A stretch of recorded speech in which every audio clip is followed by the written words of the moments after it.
噔噔噔噔。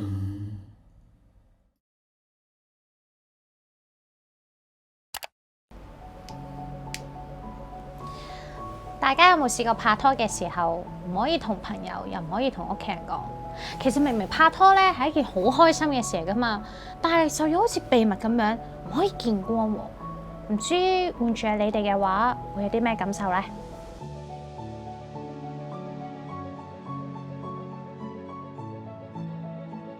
歡迎收睇多探咪談吐室。今日咧終於可以輕鬆啲同大家談情説愛下啦。嗱，而家咧係一個戀愛自由嘅世代同埋社會啦。咁大家都可以根據自己嘅喜愛而去追求你自己中意嘅對象。咁但係咧喺唔同嘅年代咧，或者係對於唔同嘅人，佢哋嘅接受能力咧係有唔一樣嘅。嗱，好似以前咧，明星拍拖要好低調啦，因為要令到 fans 有呢個 fantasy 啦。咁如果大家想知咧，咁嗰啲記者狗仔隊就會追蹤佢哋啦，係咪？咁但係而家已經唔同咗噶啦。而家咧就係可能大家都會希望自己嘅偶像可能係拍拖啊，甚至係結婚啊，跟住組織家庭之後生小朋友咁樣嘅。咁啲 fans 反而會覺得好開心。咁今日要同大家講嘅故事，好似同呢樣嘢咧就正正相反咗啦。係不能見光的秘密咧，其實兩位嘅主人翁咧，佢哋係相戀近70年，但係有60幾年，佢哋都係處於一個唔能夠見光嘅秘密狀態㗎。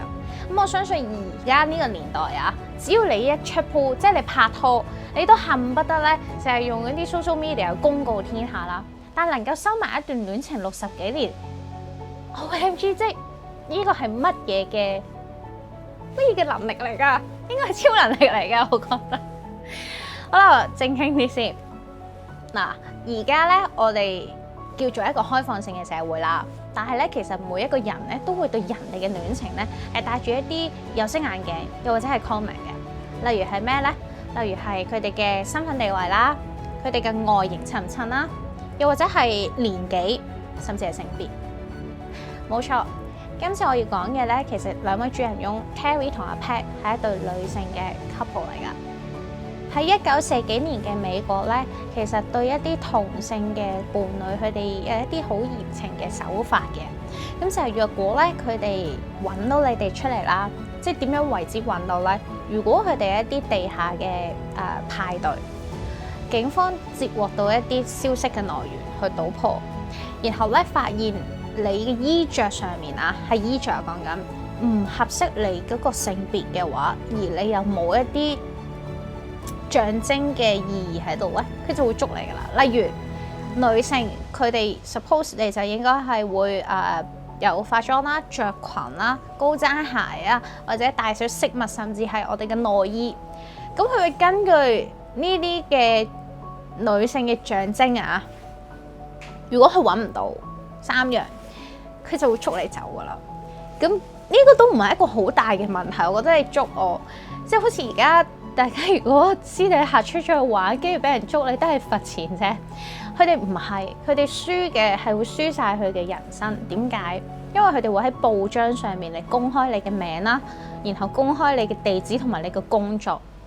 曾經係真係有一啲專業人士或者係老師，俾佢哋咁樣捉咗之後公開，而令到佢哋失業，甚至冇埋屋企人。所以喺以前咧，嗰個年代同性嘅伴侶係要愛得好小心。如果我生於嗰個年代咧，我一定會俾人捉，因為咧我係一個眼咧藏唔到愛意嘅人嚟嘅。即係如果我好中意嗰個人，或者嗰個人已經係我另一半咧，其實我係只要一個路人行過都一定會知咯。咁我好佩服阿 Pat 同 Terry 係因為佢哋係一齊住，而又係同事。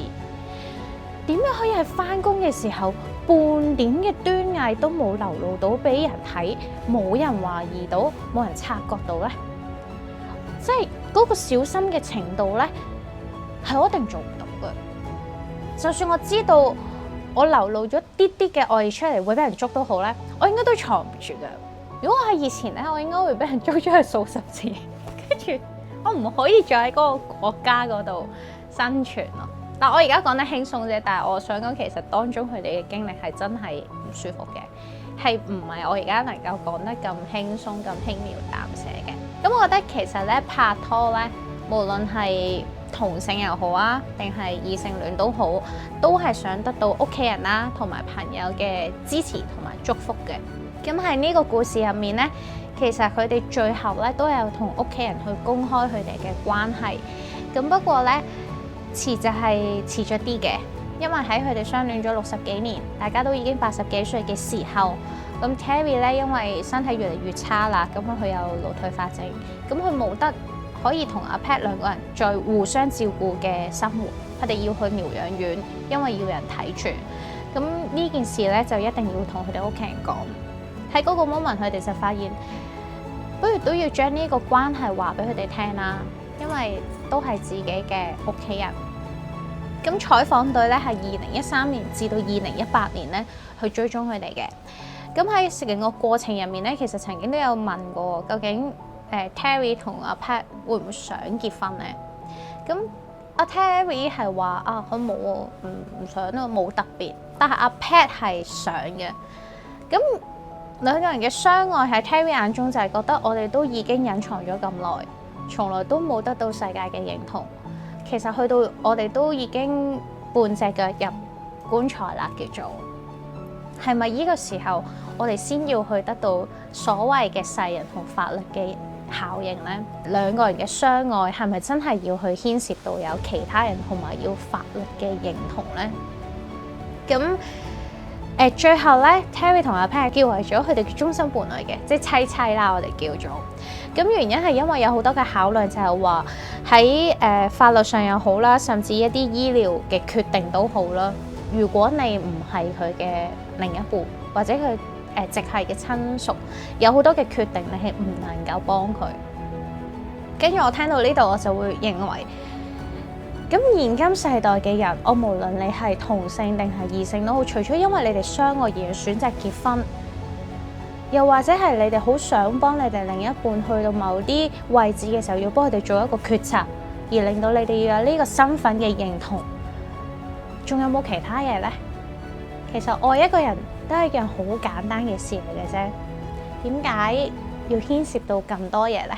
我完全估唔到究竟係，如果我同一個人相愛咗近70年，到最後得返自己一個，而冇人可以再陪我去過埋餘下嘅日子嘅時候，係點樣過嘅呢？所以若然呢，大家而家係有另一半嘅，又或者係物色緊另一半嘅，都要好好去珍惜同好好去愛呢一段關係。無論你哋嘅相愛嘅程度係短定係長，定係可以好似阿 Pat 同 Terry 咁樣共度餘生都好，一段關係都應該係要好好去守護。